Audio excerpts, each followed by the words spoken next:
On behalf of the Valparaiso International Center of the Vic, you are in the right place if you're here for Fourth Friday Serbia. So anybody else can be excused at this time. We'll want your name as you're going out the door too. So welcome everybody. Who was able to make it to our World Cultural Festival? All right, that's a good show there. I hope it was one of our biggest and best. I don't know. Any feedback and thumbs up, thumbs down? Thumbs up? Okay. Anybody thumbs down, please exit as well. For the people who are in the wrong program with their name. Yeah, food, dance, music, art from around the world. How could you go wrong in downtown Valparaiso? We try to bring the world to you. We don't play politics and we don't advocate for anything. We just celebrate other cultures. We're happy anybody's here from another country, whether they're passing through or they're staying for a while. And tonight, someone was passing through, and decades later, he's still here. You'll hear about him in a moment. But anyway, thank you very much for everybody who helped out, who came to the World Cultural Festival. It's a big undertaking. We're an all-volunteer organization and lots to do. Next year will be Sunday, September 15th, same place. And you know, we hope to have more surprises and more interesting things, of course, like every year. But this one was a good year, and we barely made it with the rain. Do you remember that morning? It said heavy rain all day. That was not a good thing, and we barely got a drop, which was awesome.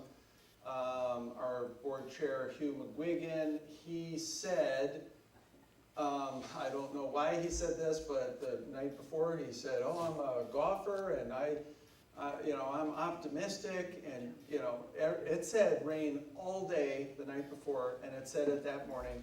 He just said, "Oh, I predict there won't be any rain. Don't worry about it." And we all thought he was going to be wrong, but he was right. So anyway, I do want to make one special note. I have a friend here, Brad Fortson. Say hello, Brad. From South Bend, Indiana. And the reason why I introduce him is because he and I went to school in Cambridge, England together in 1984.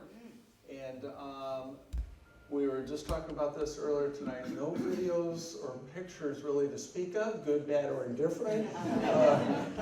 So we'll just leave it at that. We were angels and studied hard, and everything went super well, right? What was your educational status at that point? Oh boy, If you don't mind my asking. mine personally. Well, and his too. Is, well, let's see, I was a communications major, I was a senior, first semester senior year. I had just a couple of months prior met my future wife, who was from Valparaiso, and then I went overseas, and then Brad was in marketing and kind of the marketing, accounting, business end of things, and so he's from South Bend originally.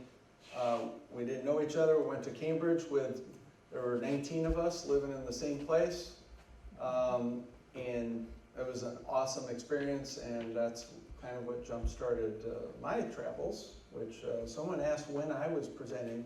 You asked me, right, when I was presenting this one? Okay, well, we'll see if there's demand for it, you know, maybe we'll one vote. One vote. Okay, 1-0 then. So, yeah, but that experience definitely jump-started many years of travel after, and it was awesome. So we're still good friends to this day, and we actually saw for about 20 minutes this evening one of our other Cambridge members who lives in Pittsburgh, Pennsylvania, who was passing through. So, yeah, great times and great friends forever here. So, but let's see. November, we will keep you posted. Traditionally, November's fourth Friday is a third Friday because of Thanksgiving. We don't do anything in December, so mark your calendars accordingly. So last thing I'll let you know, for everyone who's come, you know this, but we're going to go till about 8:30 max. After Mr. Jeftich is finished with his presentation, then we'll do questions and answers at that point. He's got a nice display over here. He's got some flags and Serbian artifacts. I wore a jersey, a soccer jersey, in honor of him because he is a longtime soccer coach and aficionado, both at Valparaiso University and long time at Valparaiso High School. He loves his soccer. And very interesting side note, I hope he brings this up. He is going to, on Sunday, meet in person the Prince and Princess of Serbia, who will be in Merrillville. They're at a show tonight in Chicago, otherwise we would have had the Serbian embassy here. Exactly. Right. That was a possibility until this came up. But I would imagine if he gives you details, you might be able to meet them too. So anyway, let's get started here with Danny Jeftich. His wife Chris is here, a longtime teacher as well. Danny, he still goes by coach. You know that you're a longtime coach and interested in that. If years after you've retired, you still say, "Oh, I'm coach." You know, so soccer is his thing, and he's been involved at Ivy Tech in various capacities as well. Longtime Valpo resident, and he'll be here after the presentation for more personal questions and answers. But right now, if you could help me welcome Danny Jeftich. Thank you. I can speak without microphone, but there's some problems with technical difficulties. Forgive me. But can everybody hear me? Yes. Welcome. First of all, before I begin, this guy here, Dwayne Bernstein, you know who he is? The guy right here? Yeah. He doesn't give up. He just doesn't give up. I mean, he was with me for after 5 years, I forgot. Because he kept asking me, when are you going to do the presentation?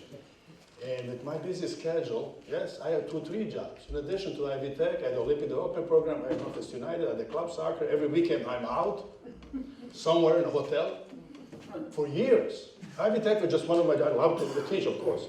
In Valparaiso University, that was also my first college coaching job. So I've been around for a while, but so he's been asking me, so he never gives up. And so finally I said, listen, let's do it. And so today's the day. But then when I found out the prince and princess are coming, all my Serbian people are watching some concert over there. So I still have some friends here. Dr. Leland, so good to see you. My co-author of our book right there, Mr. Credit, good to see you. We wrote a book together, yes. Mr. Rasmussen, he hired me as a soccer coach right there. And my parents, Ms. Brady and Ms. Razor, welcome, good to see you. Good to see you.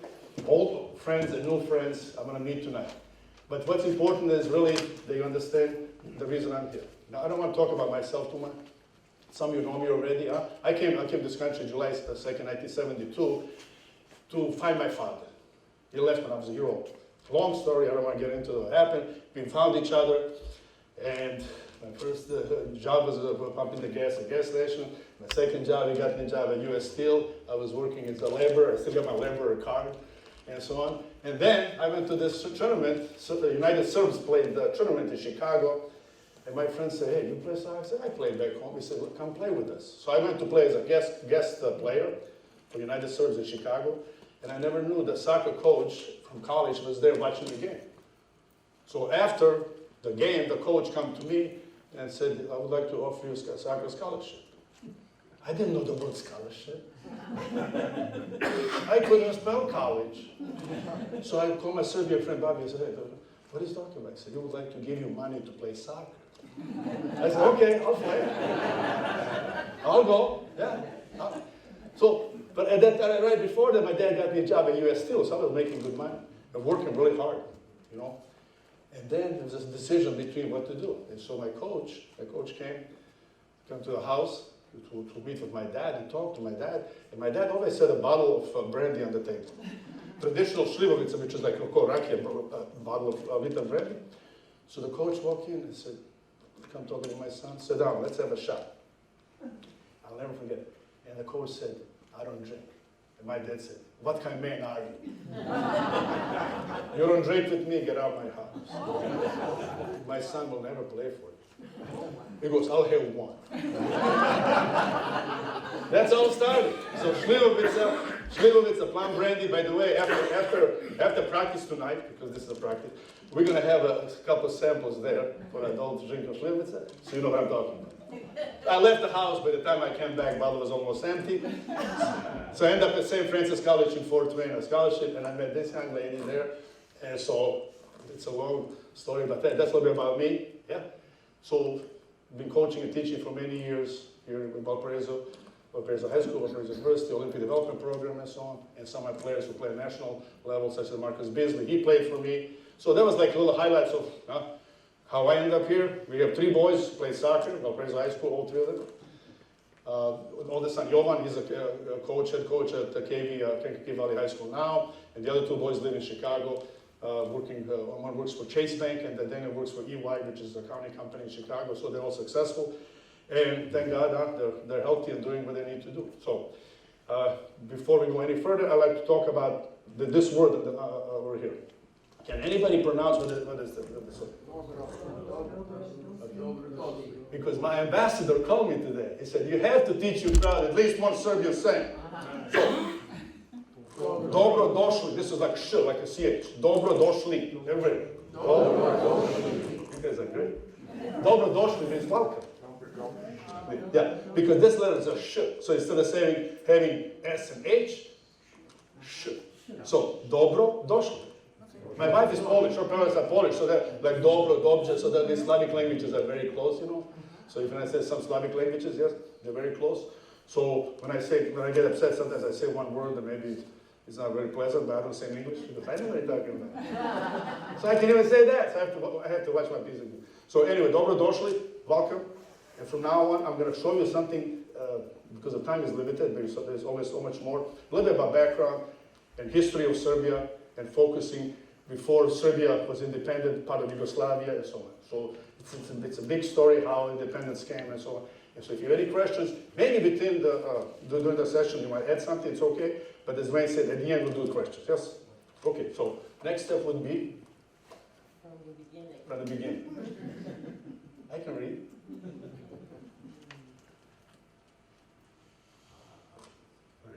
By the way, she helped me with that. See, head coach, assistant coach. Even though I'm doing the work, she did most of it. Eh? So dobro došli again, and now what's next step? Click the button. I'm clicking the button. Oh, nice. PowerPoint.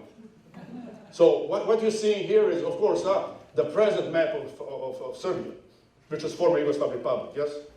Later I will talk about a little bit more about history and so on. And so, it is bordering with different countries, so independent country, former Yugoslav republics. Okay, so you see here Montenegro. Yeah? Actually, I'm Serbian, but I wasn't born in Serbia. I don't know if I told you that. I was born in Bosnia and Herzegovina, but I'm Serbian because both of my parents are Serbian. So you have this. It's like a crossroads of Europe. Okay, so Serbia is right there. So you have Hungary, you got Romania, you got Bulgaria, you have Albania, you have Greece. So surrounded by different countries around the area. Huh? And so my town was in here, somewhere north of Sarajevo. Yeah. Later on, we can talk about the other map. There's another map over there. So this is a hotspot to talk about Kosovo. Kosovo, where it was part of Serbia, and then now it's independent Kosovo and so on. So that's a subject that a lot of people say, you know what, the most monasteries in Serbia located here, but Serbs really a minority lives right there. Used to be majority. But during the conflict and everything else, what happened? So now it's independent nation, so it's Bosnia and Herzegovina, and all other former Yugoslav republics, Croatia, up there, Slovenia, and so on. So this is the map, the way it looks right now. Okay, next one. No. It's your national anthem. Oh, sorry about that. Speakerphone? Okay, where is it? Right below the map. I don't see it here. Below the map. Right below the flag. Yeah, I don't see this. Oh, the speaker. Oh, thank you. Below the flag. Okay, this is the national anthem of Serbia.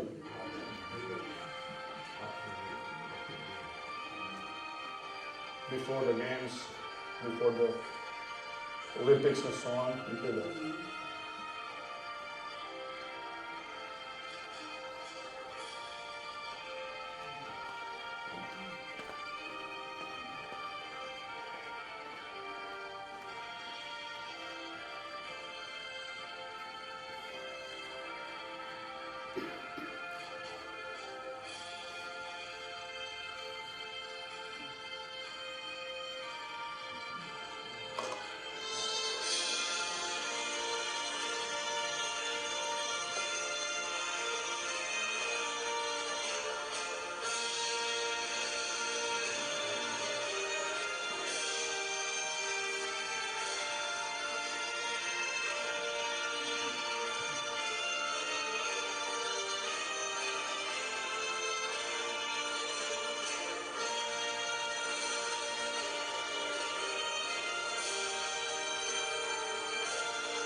Beautiful national anthem as you watch Olympics and watch the games and occasions like that, huh?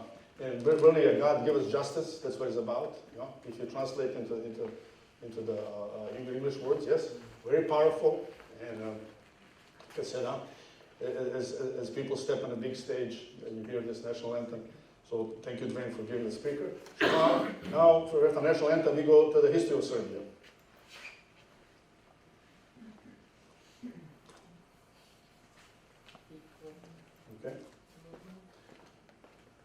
Okay, 7th century, while ancestral modern Serbs arrived in Serbia. Some believe the Serbs were there even before them, before the Roman Empire. Just like the Indians were here before Christopher Columbus arrived, right? Before Leif Erikson arrived as a Viking, yeah? So the tribes of Serbs have existed for many years, huh? But according to the history and according to, let's go, try again. 8th century, okay, Vladimir found the first Serbian state called Rashica. As we move into the 9th century, Serbs converted to Christianity. Actually, they're always Christian, but they converted. At that time, it was many wars and many battles. So they were trying to find a way to find out, because they were under a lot of suppression from other neighbors. Russia was part of the Byzantine Empire, and so for so many years, there was a lot of oppression for the Slavs in their region. Russia was part of the Byzantine Empire. Okay, next. 13th, 14th century, golden age of Serbia, increase in population and mining flourishes. So there's always this fighting for independence, for identity, to finding out where the people belong. But you will see later on when I talk about characteristics of Serbs, the reason that Serbs are many times very stubborn people just because they've been suppressed and pushed around for most of their lives, as they were bringing up. 15th, 18th century, Serbia was ruled by Ottoman Empire. You know, in Bosnia-Herzegovina, where I was born, it's for 500 years under the Ottoman Empire. So there is still some of the food and drinks that are left from the Ottoman Empire. So again, they survived that as well. 87 years, Serbia became independent. Very difficult at that particular time to become independent from the rulers of Ottoman. Serbia becomes a kingdom. And as you can see, artifacts over there, all the kingdoms and rulers of Serbia posted over there later, and you can see a little bit more there. 1929, King Alexander renamed it Yugoslavia. In 29, and the history continues. 41, German invaded Yugoslavia and bombed Belgrade. In 44, Russia helped Serbs liberate Belgrade. In 48, Yugoslavia, with 6 republics, become an independent nation. 1991, Yugoslavia breaks up, republic becomes independent. Republics become independent, so each republic, as we talked about earlier. So this is kind of a little history and background from the beginning and to this day, how the Serbia is. I want to mention about this Heller mission. This mission, if you take a look, a lot of people are not aware of it, is the rescue of 500 U.S. airmen during the World War II. They were shot over Serbia. And so the Serb people have saved their lives, kept them away, in arm's way, and at the end they were able to come home safe. And this is something that perhaps the government or politics didn't allow this to be more public, yes? So if you go on that mission.org, you'll find out more information that at that time, the war, when Nazis occupied the most of Europe, yes? These airmen actually they were flying from Bari, Italy to Romania to bomb the Hitler's oil tanks, yes? And on the way there, 500 US airmen were knocked down over former Yugoslavia, and the Serbs that saved their lives. Some of them still living today, some became senators, and they speak of that. There is a movie about it, you can watch it if you guys. There's a movie about the mission as well. What's the name of the movie? Just probably Google the name of the mission and it will come up. It's a true story, so everything we speak here is not like what my opinion is, that's what it is. And a lot of people really are not aware of that because it hasn't been spoken so too much about it, yes? So,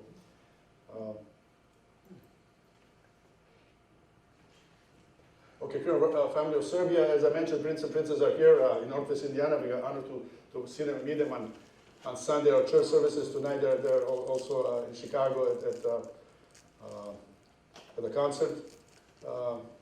So Crown Prince Alexander II and Crown Princess Catherine and Stefan, they went to England, and some of them were educated in the United States, and some of them were educated in England, and now they have a place or a palace of their own back home because it's democratic. Serbia is democratic, by the way, a nation.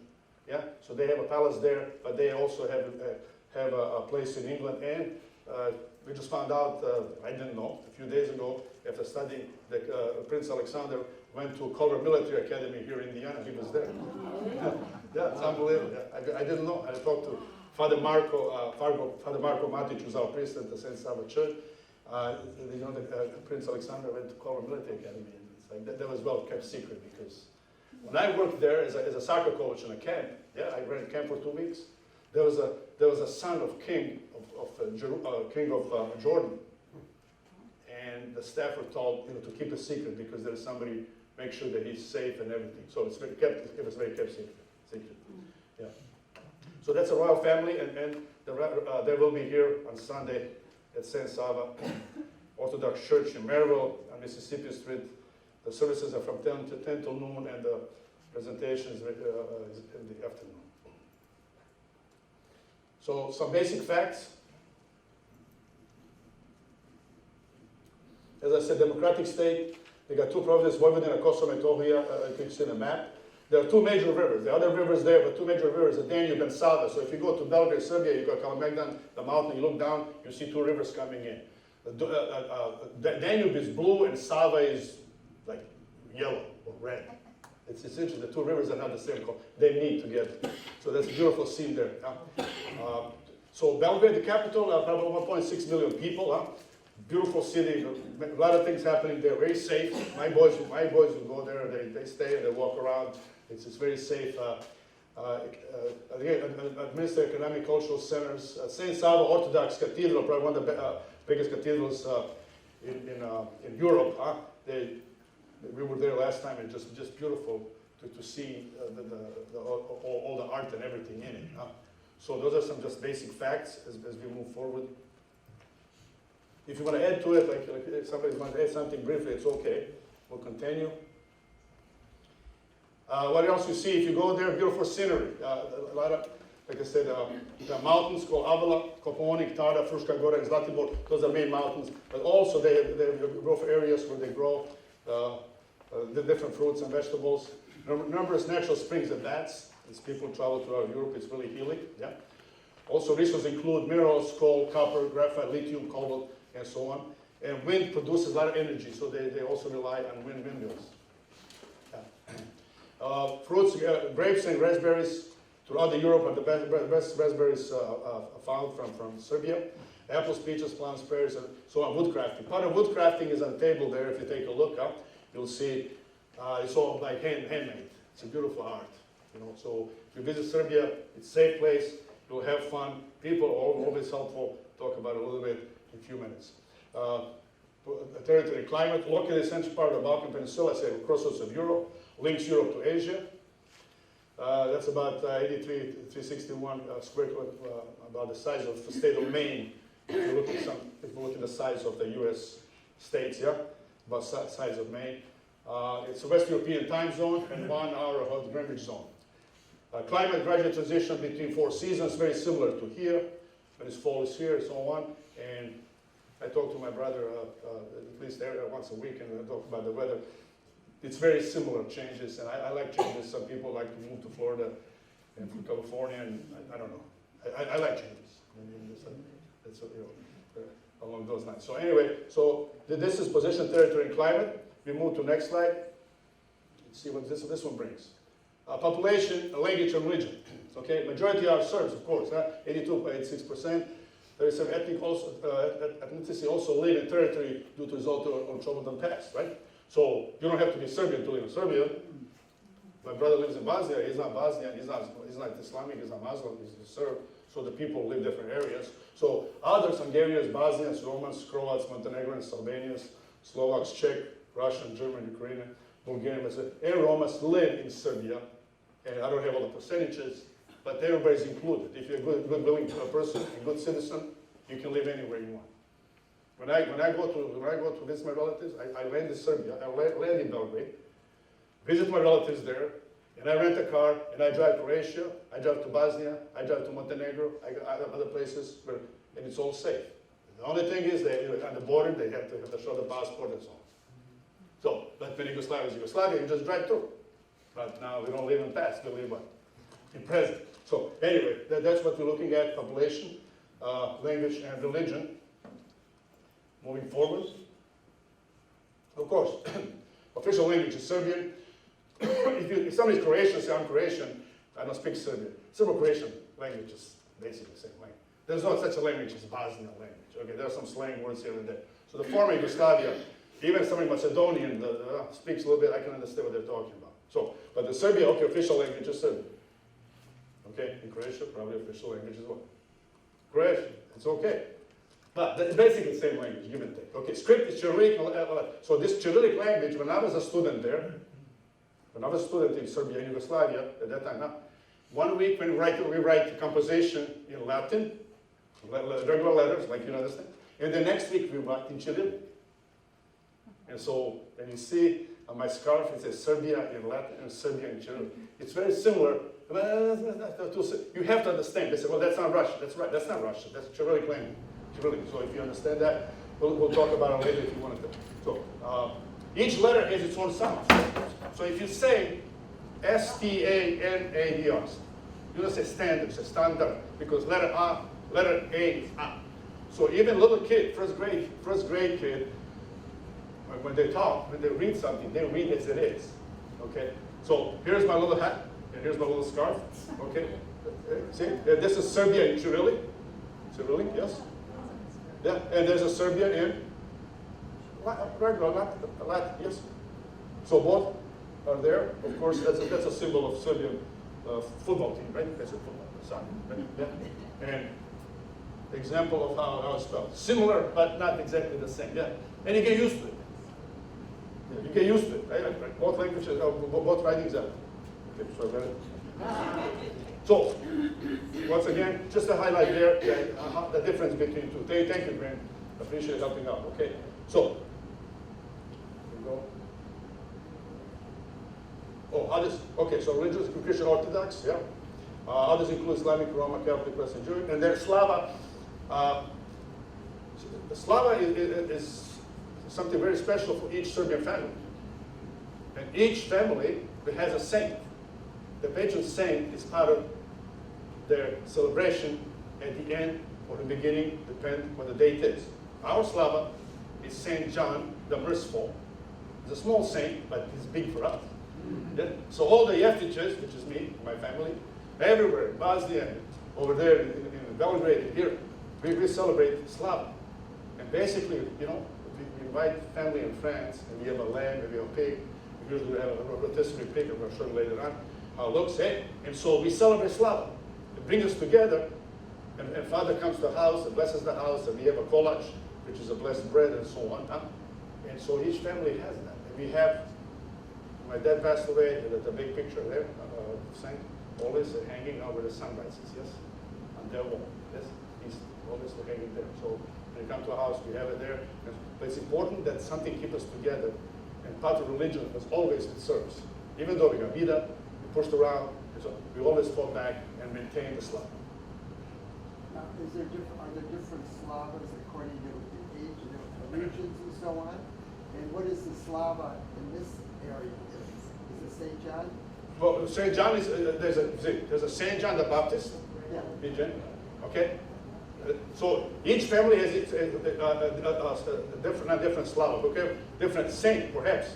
So it's individual families have their own. It's Right. not a territory or No, it's not territory. So maybe half of you celebrate St. John the Baptist, yeah? Okay? And since our Slava is St. John Merciful, okay? And there's St. Nicholas and so on. So the other Slava, it's, and how originated it to keep the people together is that the firstborn, right? Firstborn son. Is that right, Dushan? Yeah. To the closest date, they pick up the Slava, and then continue. Dushan is by the way, Father Marcus' son. Thank you for coming. Appreciate you coming too. Yeah. So he can add to it anytime. Yeah. But we celebrate because that keeps us together. That keeps the family. And it's always the same date every year. Yeah? So that's what Slava is. Yeah. Okay. Next one. Education, basic education similar, okay, so the elementary, preschool, K to 8, gymnasia, gymnasia, yeah, general school 9 to 12, and technical vocational school, that's also to learn technical trades and so on, about 3 years. Colleges, universities actually do it, and so on. So there is place for everybody to find their niche and to find to go places that they need to be. For me, when I graduated, you know, I finished the 8th grade, so there was a decision to go either to gymnasia or to go to technical vocational. I went to technical vocational because my father's mechanic and I always wanted to be a mechanic. And I didn't know who my father was. Actually, I never met him. I just wanted to do what he did. Because some of his friends say he was the best mechanic in town. So, okay, I want to fix cars. So I can still change a couple of coils and oils. Anyway, so that's educational system there. Moving forward. These are distinguished figures, okay? For example, Nikola Tesla. Many discovered, you heard of Tesla, yes? Yeah. And many people think, you know, Edison was hired him, had a business and so on, and so on. A lot of those credits went to Edison, but he worked with Edison, by the way. Yeah. So first hydroelectric power plant, the one working also at the Niagara Falls right now, alternate current induction. Okay, this is induction motors. The system of production and distribution of electricity over several other patents has developed. And so the Serbs are very proud, of course, of these accomplishments. And so the airport at Belgrade is called Nikola Tesla Airport. So people are really proud of this accomplishment. Yeah. And the Serbian Airlines now, they have a Nikola Tesla a picture there because they're proud of their son, you know. Okay, so Karl Malden, so-called Mladen Sekulovic, is a first Serbian Oscar winner, if you knew that, and played important roles in 65 films. Member of St. Salvator's Church in Maryville. I had the chance to meet him. Great guy, big head. Like, he shook my hand like, man, there's a little head, you know, big guy. Oh, likes to eat Serbian food, big guy, eh? So anyway, so he's a member of St. Salvator's Church in Maryville, Indiana. Mihailo Pupin, one of the founders of NASA. A lot of people don't know that. You know? And so when you go and if you look at this, there are other figures important. They come from such a small country, you know, size of Maine, and these people come out of there. I think it's impressive. You know? Talking about sports. Okay, it's coming. One more. There we go. So most popular sport is soccer. We call it football. This is a jersey Serbian national team, with the crest in the back, of course. They're wearing it tonight. But basketball, Serbia won the silver medal in the World Cup in basketball. So basketball, we go. Tennis, you know about Novak Djokovic, yes, play tennis. Volleyball is really big. Water polo and handball, European handball. If I did play college soccer, I'd probably play handball because I love the handball. It's European handball. It's a sport now. It's Olympic sport, but you don't see too much on TV. That's a great game. So, but those are main sports. That you find current remarkable sports figures. Some of the faces are there. One more click. Okay, it's coming. So, Novak Djokovic, world single man, and the #1 in the world in tennis. Yeah. Dusan Tadic, team captain, played over 100 plus games for Serbia national football team. Yes. Nikola Jokic, two-time NBA MVP, most valuable player. And this young man, he is also part of, he's also a member of St. Sava Church, won the gold medal for wrestling. And November 1st is going to be honored in St. Sava, Mr. Mičić. Right? Yeah. So these are, okay, now, okay, it's coming up a bit slow. 2 clicks, okay. One more. It's getting there. Dusan Tadic, okay, there you go, there he is. So if a name ends in IC, does that often mean it's Serbian? Well, my father, when he came, he had the age. So really, my last name should be spelled Jeftich with a little, this is chip. This is letter chip. So there's no, but everybody was pronouncing, so my dad added age. I said, okay, Dad, you know, so. Also, ICH is another ending for Serbs. Yeah, I see it, yes. Like Bozic, Božić. Mijatovic. Yeah, Mijatovic, yeah. Tadic. But see, Novak Djokovic. See, the 2 letters D and J becomes J, so you say Djokovic. Yeah.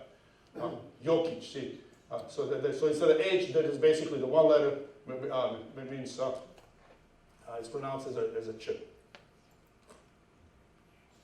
Okay, there's Stevan Mičić, freestyle World Cup wrestling champ, 2023, from Cedar Lake, here in Janaboj. You know, play wrestle for Serbia. And beat 2 World Cup champions to win this gold medal. He will be St. Sava Church and be honored on November 1st, I believe. 11th, okay. 11th, yeah, this young man. So there are others, you know, Monica Seles or something, there are many others, but I've just mentioned some. They're the most recent. And we move forward because sports is a big thing. The taste of Serbia. When we talk about taste of Serbia, it's influenced by Greeks, Hungarian, Turks, and Italians, and different meats. So you have a grilled meat, some cevapi. I don't know if you know about cevapis. So mixed meat and small sausages, like those cevaps. Anybody had cevaps before? Oh, you know how they are. Yeah. Oh, they're good. I can eat breakfast, dinner, and lunch, anything. Doesn't have to be lunch. Okay. Then a pljeskavica, that's a Serbian hamburger. Pljeskavica is great. It's huge. I mean, that's like. So if you go places and you find places and they actually have ethnic foods, you ask for pljeskavica. Rožnići, a kebab, a pork tenderloin, you know. Sarma, I love sarma. That's my favorite. Okay. Sour cabbage please filled with meat and rice and stuff. Oh, that's great. But he has to cook for a while, and you have a cabbage. They're different. But Polish people make it, you know, and my wife is Polish descent. They make it different. Okay. The Serbs make it with the leaves, right? And so I put my cabbage in at the end of October, you know, and then by the time the spring comes, I make my own cabbage. It becomes sour, and I got leaves, and I make my own. So I keep my dad taught me that. So a little tradition here in Valpo. So, but anyway, sour cabbage. Okay, gibanica, filled with cabbages and eggs. Burek, you say burek chops, you know, all over the place. Filled with meat and cheese. You can just pick up burek and walk down the street just to pick up a sandwich, you know. Right? Ivar, made from roasted red pepper. That's great. Ivar is great. I think you might be able to buy it in nearby stores. But again, for breakfast, you can dip your bread in. It's excellent. It's called Ivar. And kaimak, my favorite. It's got a little bit of fat, but it's okay. We all need some fat. Yeah? Cream or cheese spread, anytime, day or night. Like I said, breakfast, lunch, doesn't matter. The kaimak is great. So I'm sure some of you have tasted this. If you haven't tasted it, Serb Fest is the place to go because every year, Serb Fest is St. Sava. There are other festivals too, of course. You know, it's St. Elijah and St. George. But St. Sava is the best food. Best food. Right there. And so, over 10,000 people attend in 3 days, Friday, Saturday, Sunday. Last week in July, I think so. Yeah. So, you can always say it if I'm missing something, guys, please. Dusan, you can correct me if I'm not. Okay, so we're moving forward. Okay, let's see. I see the picture, but you don't. Maybe double click. Oh, there's a piggy. You gotta have a piggy. Spinning at his feet. But also I put a lamb next to it. So my dad, before he passed away, he made this machine. You can put lamb, can put a pig. You can too put. When I was in Serbia and I went to Bosnia and I went to open market, I bought this stainless steel ražanj. This is called ražanj. I bought 2 of these and I brought it around with me. Got in trouble a little bit in the airport, but that's another thing. Speaking up, so we roast the lamb, we roast the pig, and so on. So now, this is burek. Oh, I can eat this. Is I'm hungry now. See? Just looking at the burek, and sometimes say burek, people think cheese only or maybe meat only. So when you say burek, it could be cheese or meat. But this one looks like there's a cheese there. Yes. Next one. Gibanica. Anybody had gibanica before? Yes, you know. See, everyone's getting hungry here. Here we go. A burek. So there are 2 bureks. Burek meat and burek cheese. Yeah. I like this better a little bit. Yeah. By the way, this young lady, my wife, she made some. So if you're in the neighborhood tonight, you got samples. So maybe there's a reason to stay. Huh? Okay.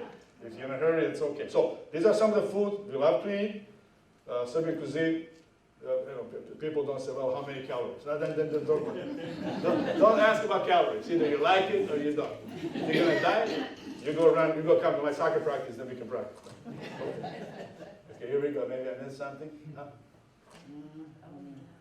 Cevapi, Ivar, Kajmak. That's a combination. How many calories? I don't know. 59. Who cares? Who cares how many? Just eat and you have fun. You don't need it I don't need it every day, of course. Huh? But it's a food that kept me alive. I'm still here, you know. The cevapi, Ivar, Kajmak. That's a combination. You know, pommes frites, you know, it's like a potato. You have a little bit of those like fries, huh? A little bit, yeah. And then they usually give you a little pepper if you like it. Fine. If not, you know, maybe it might be too hot, but you know, you move to something else. But we have rajnici. We call it rajnici because those are shit. You see, yeah, there they are. Yeah. Oh, they're great. And I had some other rajnici from other countries, but I don't remember. Oh, Sam, this is my favorite. Yeah. Good grape leaves? Okay, good leaves. Yeah, the people make grape leaves as well. Yeah, they're really good. You can put lamb, you can put pork, you can put veal with the rice and everything. Depends on the choice how much. Yeah, but some it's hard to say which one's my favorite, but probably this one here. Some would be. Yeah. Okay, some Serbian characteristics. Okay. Hospitality. So, if you go to Serbia, you don't speak Serbian, and you come and you ask questions, and some people help you. They'll find a way to help you. Somebody's going to speak English or something, okay? So they'll walk with you. Hey, you need something. You point, whatever. So very hospitable people, God-fearing, God-loving people. They're with you and pride themselves in being great hosts. They give you what they have. So whatever they have to offer, they'll give you that. Yeah. Number one, so religion is very important to us. So cornerstone of Balkan religion and Slavic people. Orthodoxy, Christianity has been there for years. We preserved it, people preserved it, and they stay with it, keeps people together, right? And Slava and all these other holidays that we have is because of what? That. Okay, God is keeping us together all the time, even tonight in this world. So religion is very important for us, the Slavic people. Now, sometimes we have, stubbornness is something that I mentioned before. Okay, that is not a bad thing. It's making the point. So my college friend came to visit me.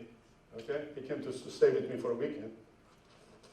And my dad and I were talking, and we were making the point to each other. And he goes, "What are you guys arguing about?" I said, "We're not arguing. That's our regular talk." Because we point, we do things like that. Hey. And he thought we're not happy that he's here or something. Because we did, I said, let's speak in English. Even in English, we still do the same thing. So, stubbornness. And that's part of the personality that comes for us. Just fought to survive, the culture, the land, and everything else. Even to this day, there are certain struggles, okay? It's safe to go there, But then, because they've been under so much suppression from Ottoman Empire to Byzantine Empire to Roman Empire. So there is always fighting for existence. And so when you find stubbornness, They said Fredogla means, hard head, So one Serb fell from the balcony, and he got up, and then the concrete cracked. He said, "What's going on?" Hard head. Anyway. So, stubbornness, because of centuries of survival and fighting to prove something. Okay, they like rakia, national drink. Now, rakia, go ahead. I was gonna say, when we used to go to the Serb Fest in the summer, some of the best fights were at the Serb Fest. Hey, people get into making the point and this and that. But it was, interesting, Yeah, and so they like rakia. I brought some rakia tonight, by the way. That's a national drink of if you say it's a Serbia, former Yugoslavia. So if you go from Slovenia to Macedonia and through between that, everybody drinks rakia. And when do you drink rakia? When you're happy, when you're sad. Yeah, at the wedding, to the funerals. All the time. My dad always had a bottle of liquor on the table. So the coach walked in, so now we have a shot. I don't drink. What kind of man are you? So that's a national drink of Serbia, of course. But the bottle I brought tonight is from Serbia, from there, made there. So you can have a sample, you can have a sample. But usually the odd number is not good, even is better. So, yeah. So it's better to have two than one. Yeah, my brother Bill, right there, my neighbor, he's been in the next door, right? So he knows the rules of Serbian drinking, okay?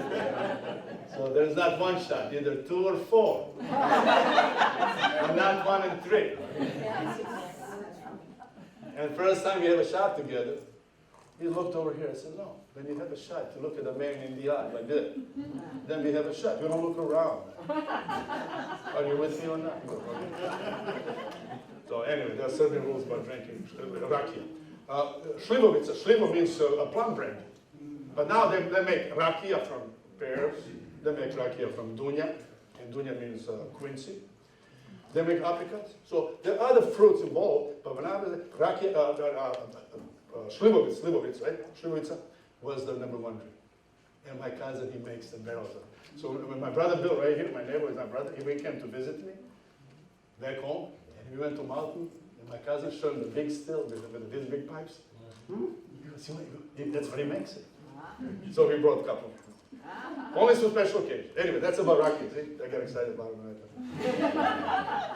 But it's a great drink. Of course, you have to be careful how you drink it, but you don't sip it. It's not wine. Wine you sip, put it on. Rakia, you put, and then you think about it. Okay.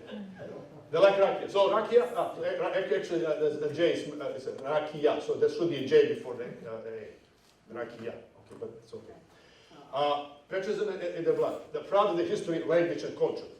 So even though like Novak Djokovic is one of the greatest players in tennis, the Serbs are more like the team players, like the groups, like water polo, basketball, and some involves other people. Even though, but they are proud of the history, the language, and culture. And they want to keep that tradition, right, to be passed on from one generation to another. Even though my boys were born here, you have 3 sons, they know Slava, they know someday, God willing, when I'm not here, they continue the tradition. They invite them, they keep Slava, they talk about it. And then go to the whole Christian St. Slava Church, and God willing, they continue to do it. But there is a patriotism in their blood. There's always fighting spirit within. So when they asked Novak Djokovic, how did you overcome when you're losing for Roger Federer by 2 sets and you won 3 sets in a row? He said, I started thinking about when Serbia was bombed. They were bombing for 90 days, day and night. He said, we go to shelters. I started thinking about that, and I started fighting back. Against what? He lost 2 sets, he won next 3. He said, they give me the spirit. That's what I'm talking about. A lot of people don't experience it. When the bombing is done in Serbia, true story, yeah? And now bombing is done, most people run to the shelters.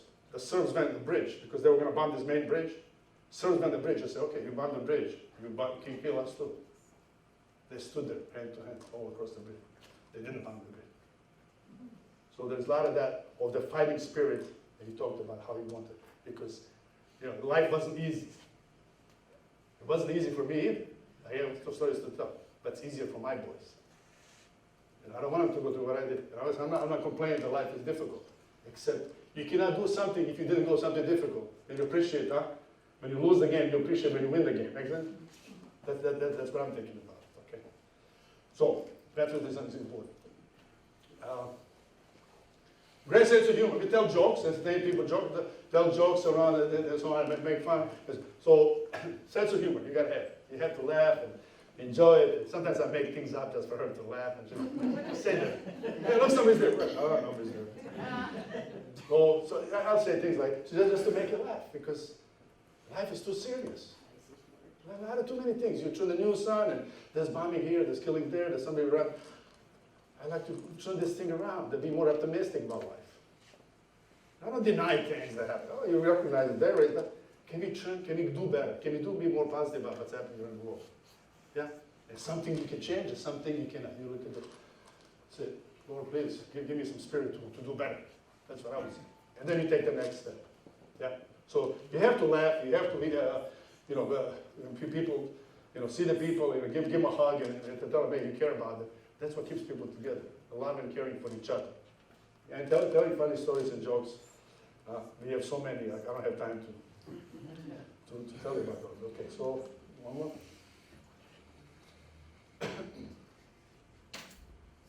So proud of the national history. We have preserved the language, religion, culture, and as a nation. Not easy, not easy.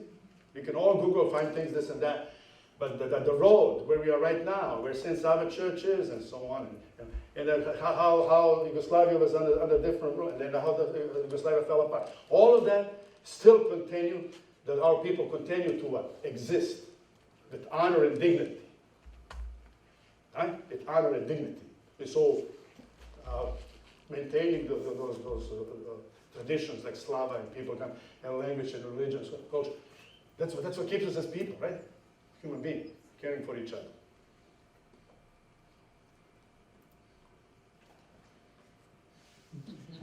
We like to party. Talked about the Slivovitz. My boys go to Belgrade. They go out. I say, guys, okay, I go take a nap, whatever. The other many nightclub bars, and they come in, and they walk. They walk around. I said, they stop at 2 a.m., they pick up the burek, and they eat. They said, the shops are open. They said, it's safer here than in the U.S.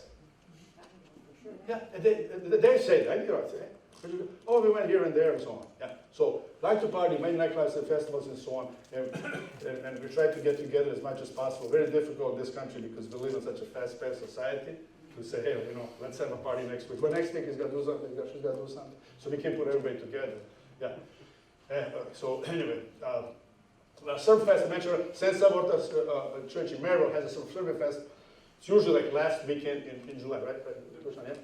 And so people from Commonwealth, all the nationalities.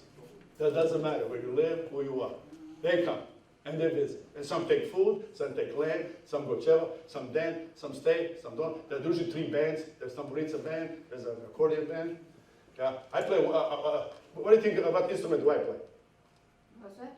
What instrument do I play? Accordion. Yeah. My dad bought me accordion, so I play. When do I play? For Slava, when people come over. Then I put it there. I'm not professional, so I play it. Yeah. So, but anyway, so people come from all over. If you want to get a good lamb or a pig roast, come early because the afternoon they sell 25, 30 lambs and pigs. So Surfest is a big deal. It's again there in St. Saba in Merrill, Mississippi. Some of you know where that is, yes? Okay. Great people, great tradition, and everybody supports that, regardless where you are, where you're from, what nationality you are. Okay, there are over 10,000 people attend annually, as they see, from Friday. Starts Friday at noon, ends Sunday at midnight, right? Yeah. So 3 days up. Some people park there in their cars or in their vans, and they stay there. They just go eat and they sleep and they do. Okay. So, but it's a great weekend. You meet people that you met never before. You see the friends you haven't seen in years. Yeah. It's a big party. Yeah. At the same time, maintaining the culture, maintaining tradition, and also helping people recognize where they come. People come from Canada. My dad, when he was still here, he came from Florida, and so on. And they visit and just enjoy the language, and not just language, but the food and drinks and so on. Yeah. Okay, moving on to the next one. Next one is interesting because it's more like on a personal level. So this is me here, right, at the parliament in Serbia.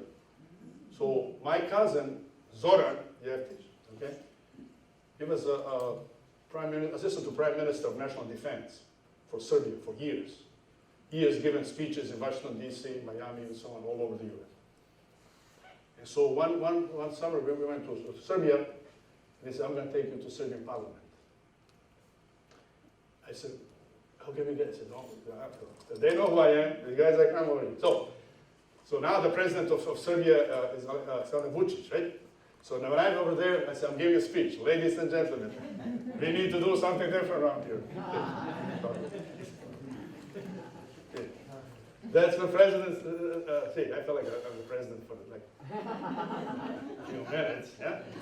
See, microphone is there I am, see, the flag is there, the Serbian crest and so on. So that's a memory that I'll never forget.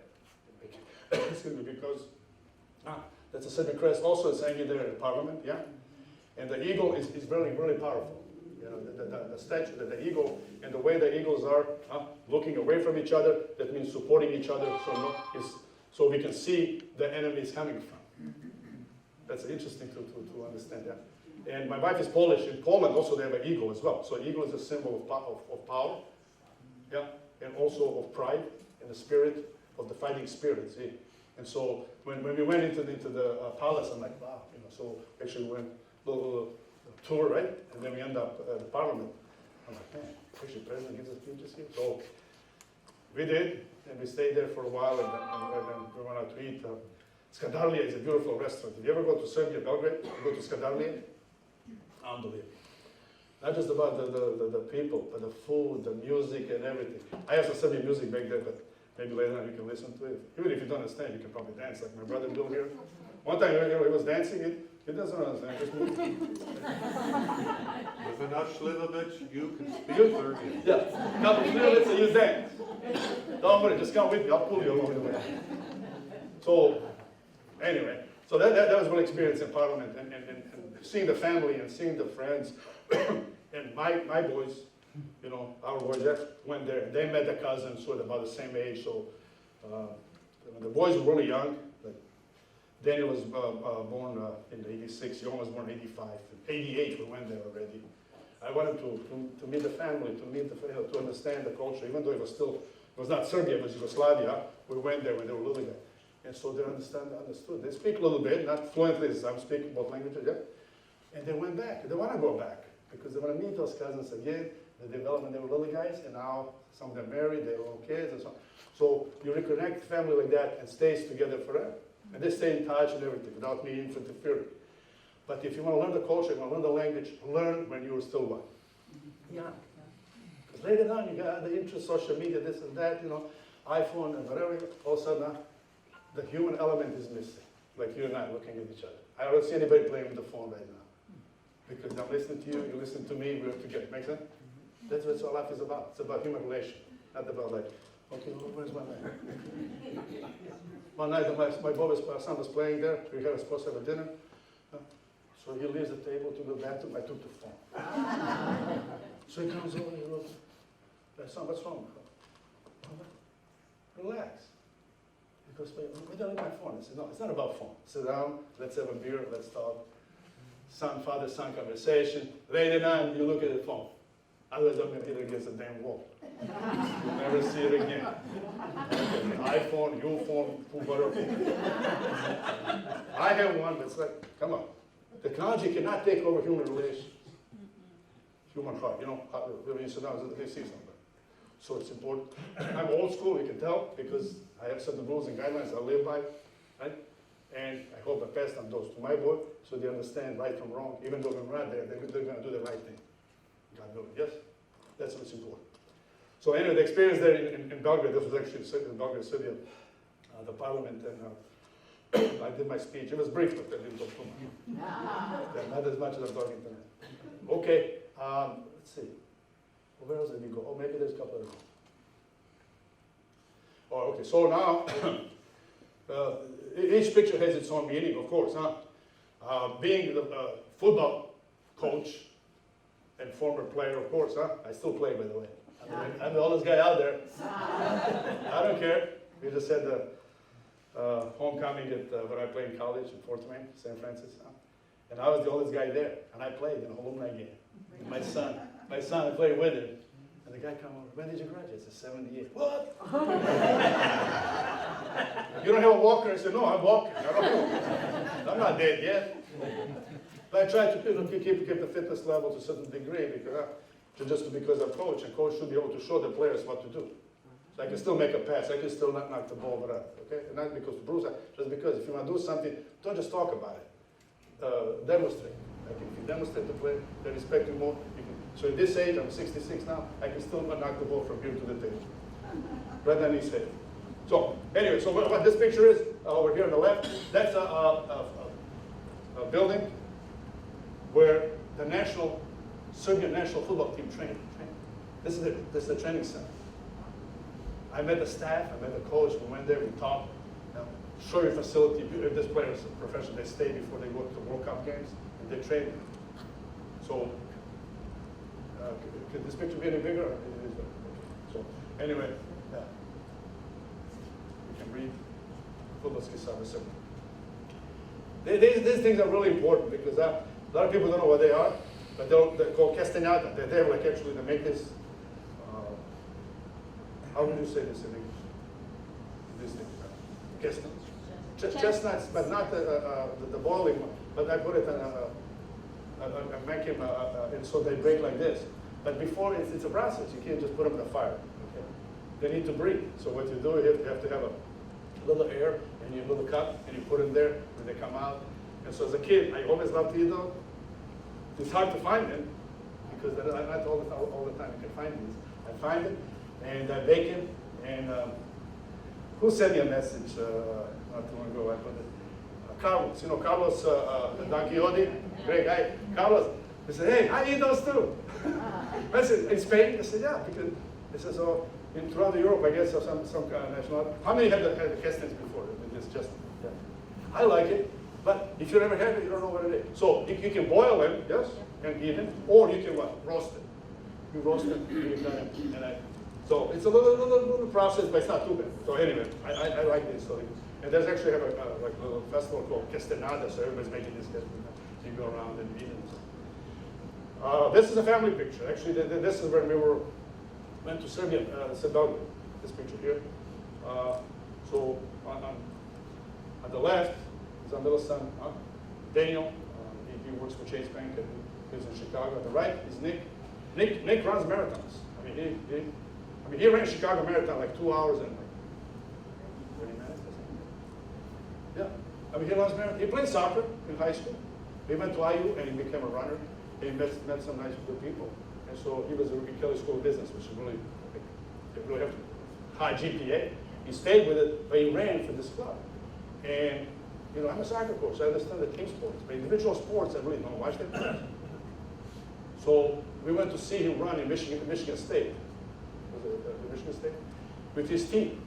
So I thought it was an individual sport, but actually it's a team sport, the cross country. It's a cross country. So then you have seven runners from Indiana University running against 7 runners, Penn State, Michigan State, Big Ten, right? And so they're all running, but then the best 5, as I understand, right? The best 5 record or time is calculated. So 2 out of 4 years. His team won national championship in running. And I appreciate more because actually I went to see him run. I'm like, wow, this is pretty cool.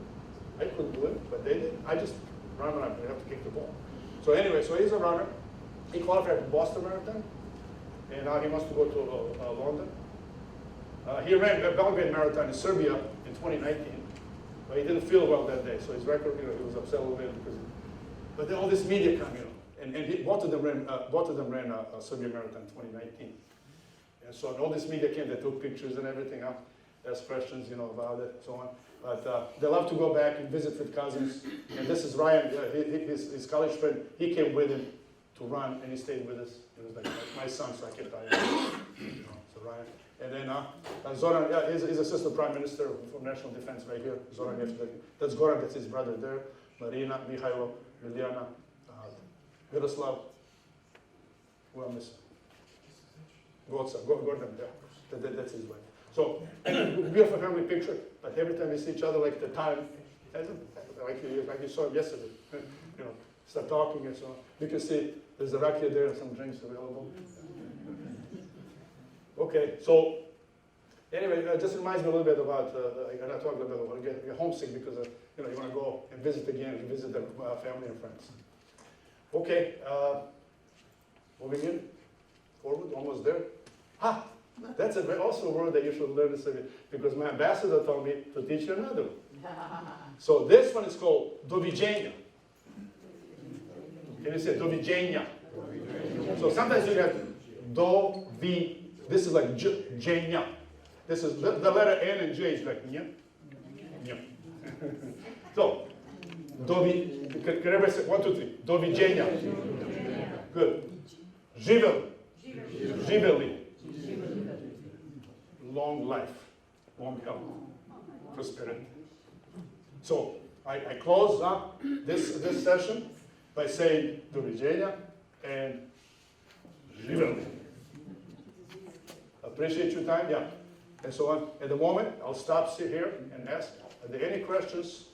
What I said so far, things you have, maybe things you know, maybe things I didn't say, I'm all open to that.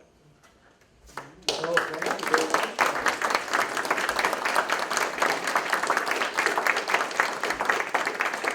So it was interesting you put up Ivar. There's a Macedonian and a Bulgarian in the crowd. Every bottle I've ever seen says Macedonia or Bulgaria for that. I've never seen Serbia, so you're gonna have to take that up with them. It's kind of like, is Pisco from? They're all good. They're all good. People are correct. Serbia makes Ivar. Oh, they do.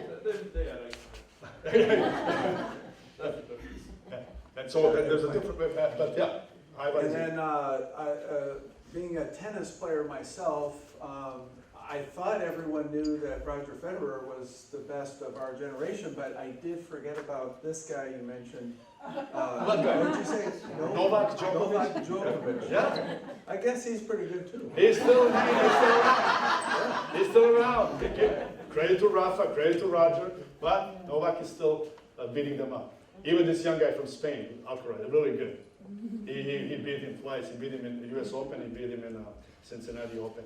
And so, but he's getting older, man. He's like 35, 36 years old. He's still being behind him. So anyway, Roger, I respect Roger and Rafa, but Novak is Novak.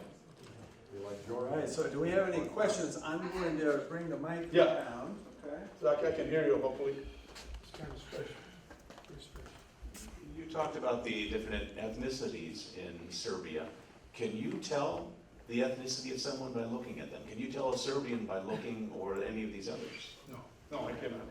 I can look at you, I can look at him, and so on. And maybe once you start speaking some dialect, I might pick up maybe, but just by looking at her, no, you can't just say, yeah, it's very difficult to do. No, I cannot.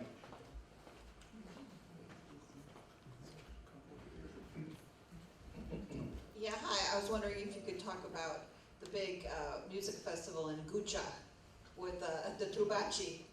Are you familiar with this festival? I'm familiar with it, but I wish I could attend that one, yeah. It's a huge festival, and I'm just kind of wondering the origins of that festival and, I guess how important that kind of music is in Serbia. Is that a traditional type of music? It's a traditional music. The Trubači? Yeah, the Trubači, they're playing this Trumpet.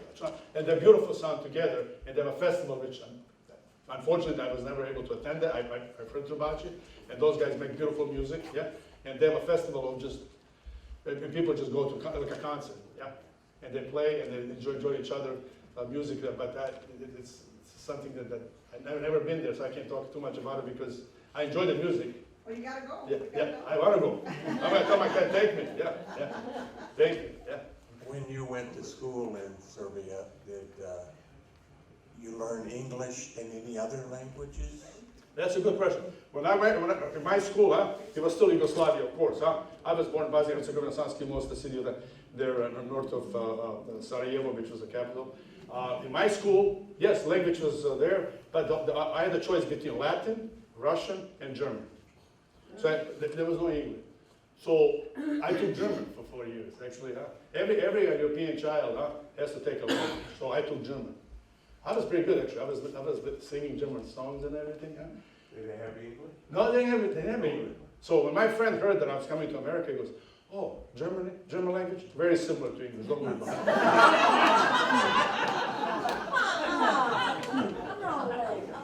No, it's not.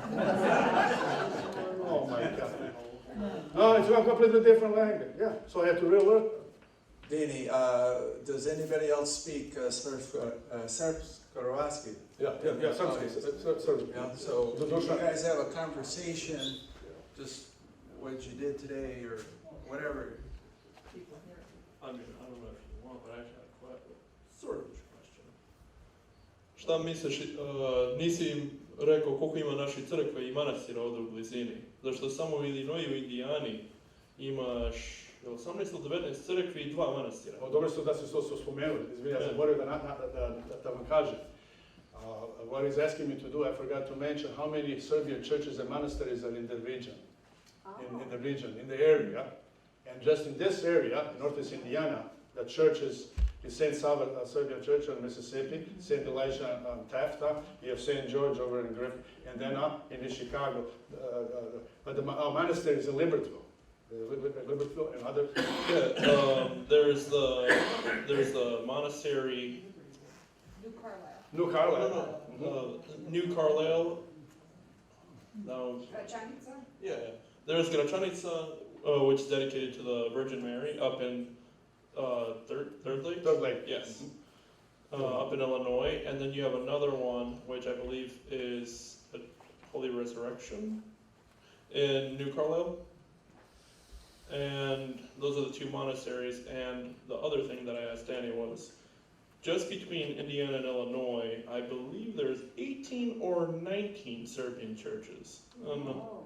That's what I wanted to ask if he had mentioned, due to him mentioning. No, and I said thank you because I did not. So I appreciate him reminding me. That's Dušan Matić. Dušan is a son of our priest, Marko Matić, who couldn't be here tonight because of other responsibilities. But thank you for Slava, actually. Yeah, and Slava too. Sveta Petka is today. Answer about the churches in Serbia so we can hear you. Oh. You want to keep going? Yeah. I want to hear you answer. Nisam znao da imam toliko crkava ovdje, izvinjam se da nisam spomenuo, ali drago mi je da si mi rekao da napomenem ljude da nauči one nešto od nas. Pošto, ja mislim samo u severno-zapadnoj eparhiji imamo 26 crkvi ukupno, mislim. Samo u našoj eparhiji, ne brojeći severnu ni zapadnu eparhiju. Ukupno po cijeloj Americi mislim da ukupno dođe nešto na mislim skoro 70 crkvi srpskih. A mi ovdje u našoj okolini imamo... There's more information. Okay, so the New Carlisle Monastery is actually also to the Mother of God. Ali da, u cijeloj Americi... Možda ustaneš da vidiš šta nosiš. Yeah. I would like you guys to take a look what he's wearing at the moment because that's your... Come on up. Yeah. Also, this was a bit unplanned. Okay. Oh, okay. I'm very close.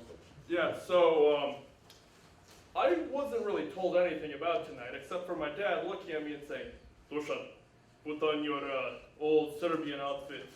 So this is an outfit from what would have roughly been, I believe, the 18th century. Recreation, of course. And, well, we normally wear these outfits in our cultural dance. Well, can I play one? Sure. Dance a little bit? Oh, yeah. Sure. Whatever. Okay. Sad može užičko koliko možeš. Oh, yeah. I'm gonna find a little music for you. Danny, just so you know, we are recording this, so folks in Serbia next week, once we post it on our website, hopefully can see this. And and Father Marcos could see this after, then maybe the Prince Princess. Super, give me a minute to Tom, find the music. is it best up here, or here's fine? There's fine. I have a question for you. Yeah. Your monastery, when you have your priests, do they go there to learn how to be a priest in your church then? No. So there's actually, it's funny that you mentioned that, because the monastery up in Third Lake, Nova Gračanica, they actually have a school that trains priests, a university. I believe it's called the Sveti Sava University, which I don't know if Danny had mentioned, but Sveti Sava is a very popular saint in Serbia.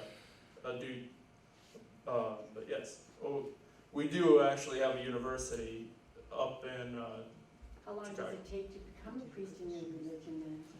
So it's 4 years of school, which is then followed by a deaconship. Oh, And then then later on they become a priest. Testing. thank you.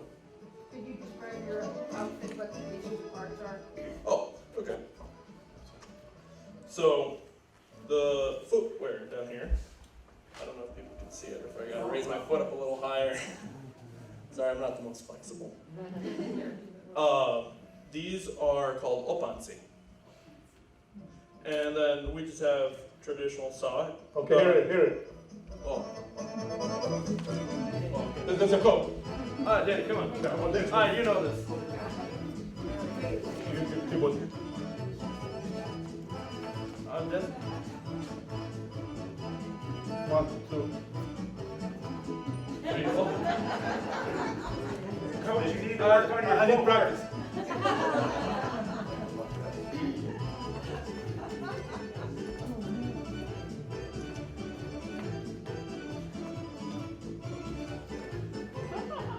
One, two, three. Yeah, and something fun is, depending on where you go, no, keep it going.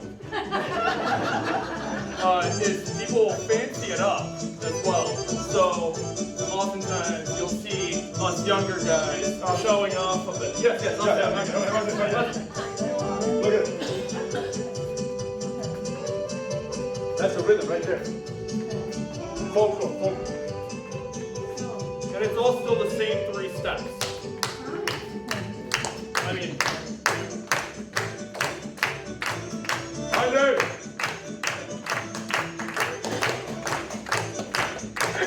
I'm gonna go fast.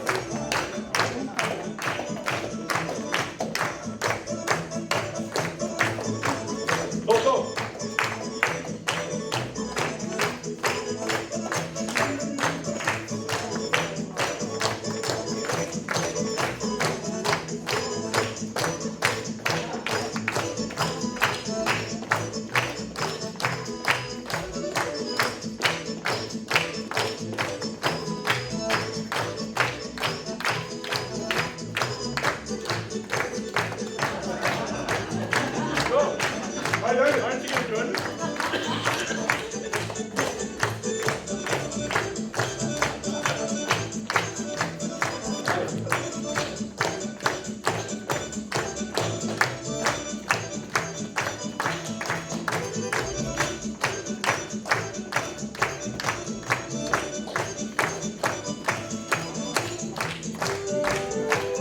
Football.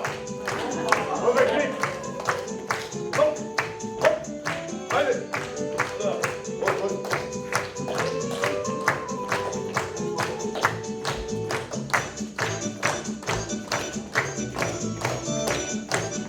This is called Ušice. And we can also slow it back down. It's all the same pace. People just like to fancy it up in their own way, depending on where you're from, usually. And I don't know if you remember from the beginning, exact same steps, same speed, same pace. You can just do whatever you want with it. And we just Brže.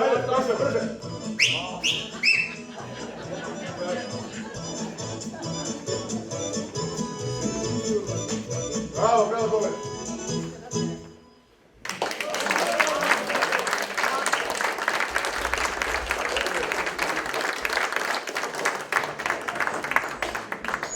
That was awesome. Thank you very much. Well, have any So, I don't know if you heard in the start, was that you, Greg? Someone said, Coach, you need to work on your footwork.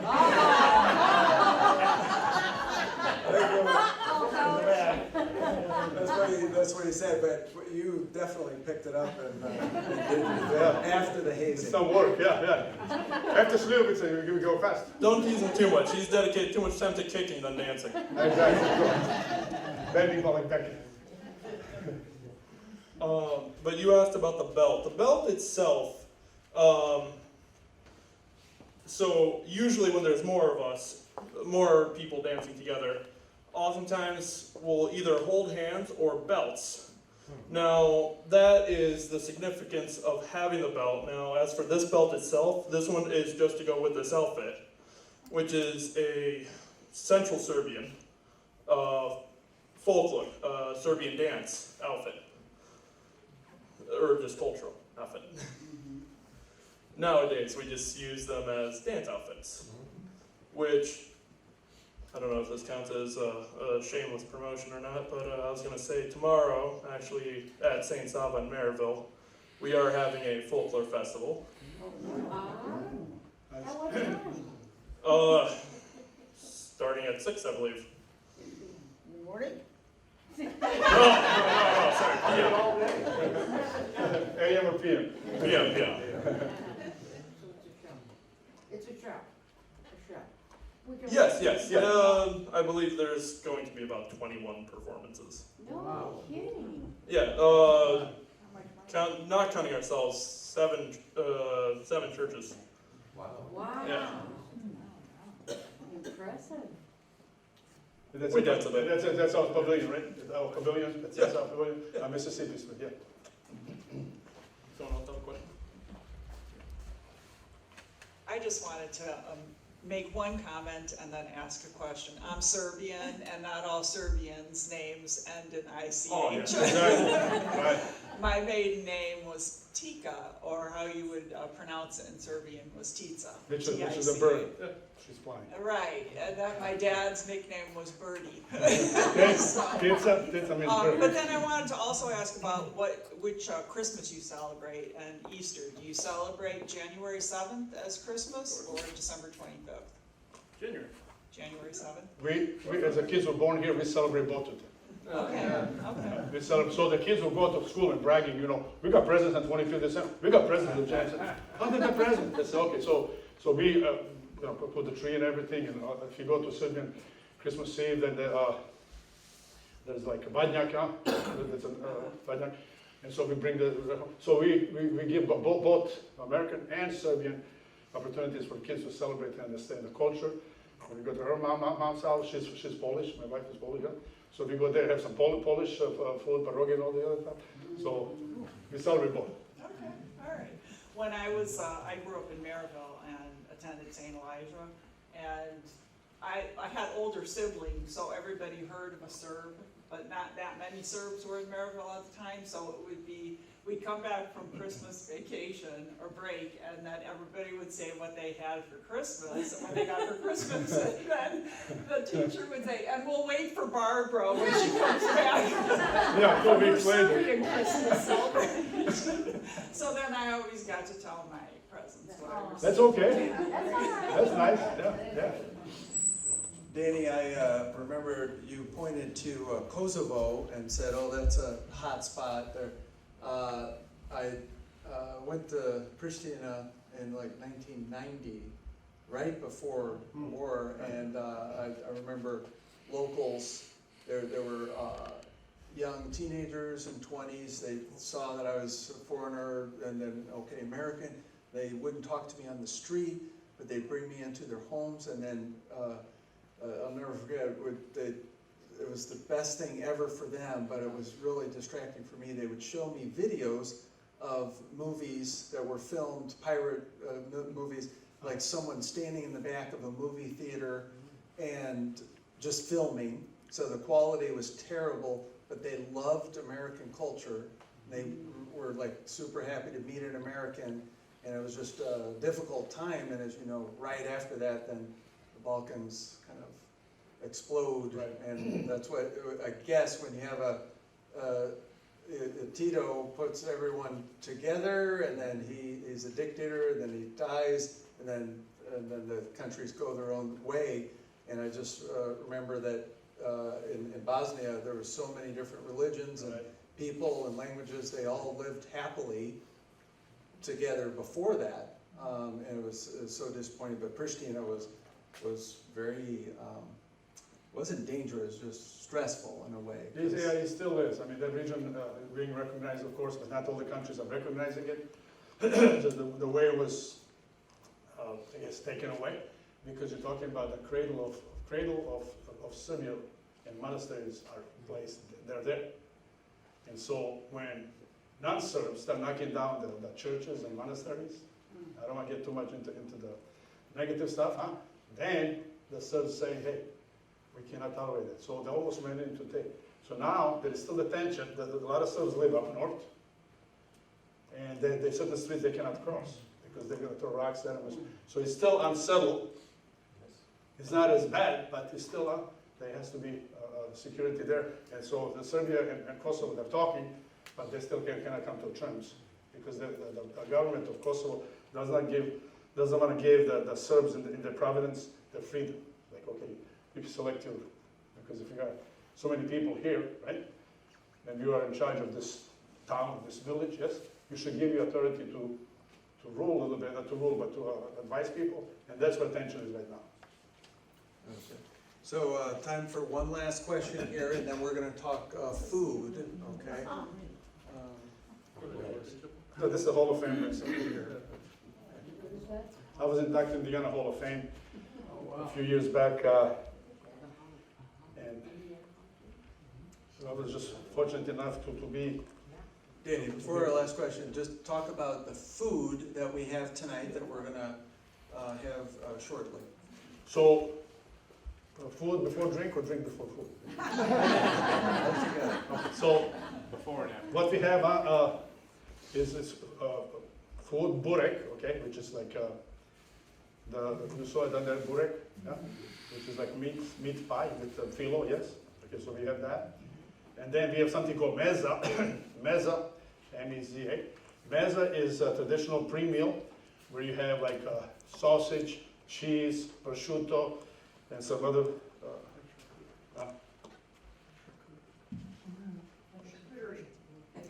Well, it's like a Serbian traditional charcuterie.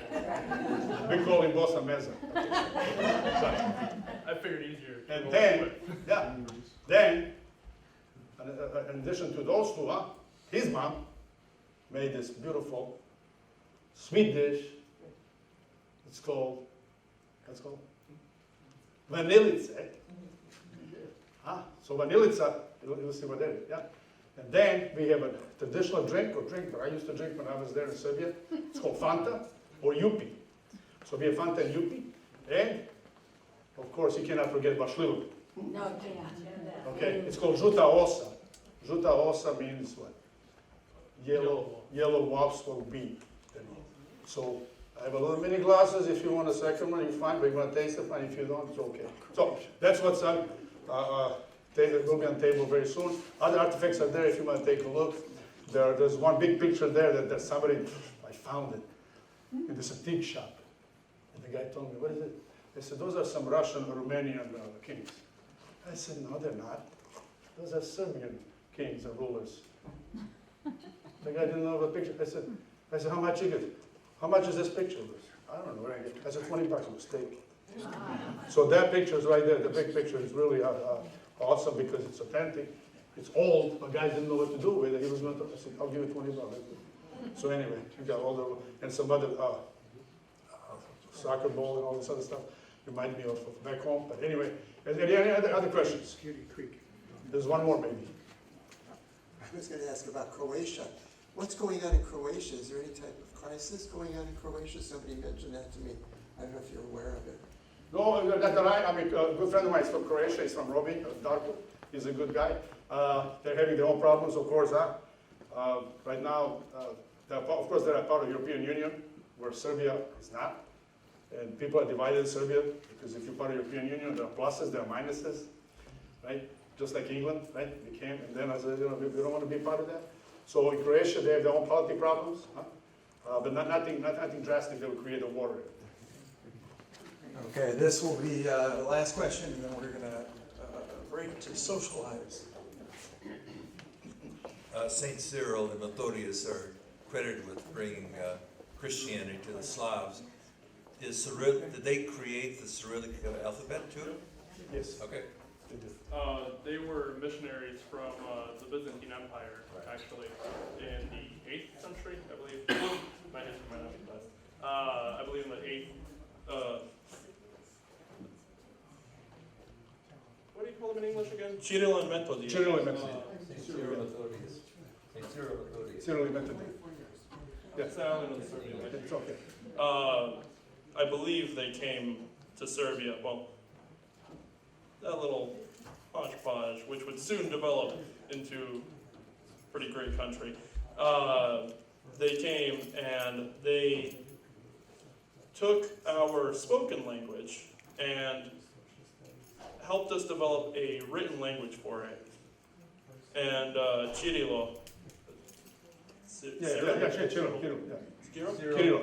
Cyril was credited, and that's why we call one of our two written scripts, fonts, Cyrillic. Yeah, Cyrillica. Yeah, Cyrillica, Latinica. Yeah.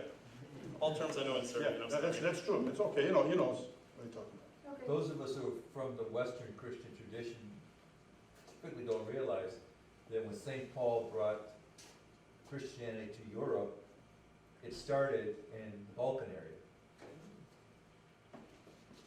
That's one of those many things where I'm not sure how much we can claim, but any Balkan person you ask will always be like, yes, we were the first. So, Thank you. I'll leave you with a neutral answer on that one, but yes.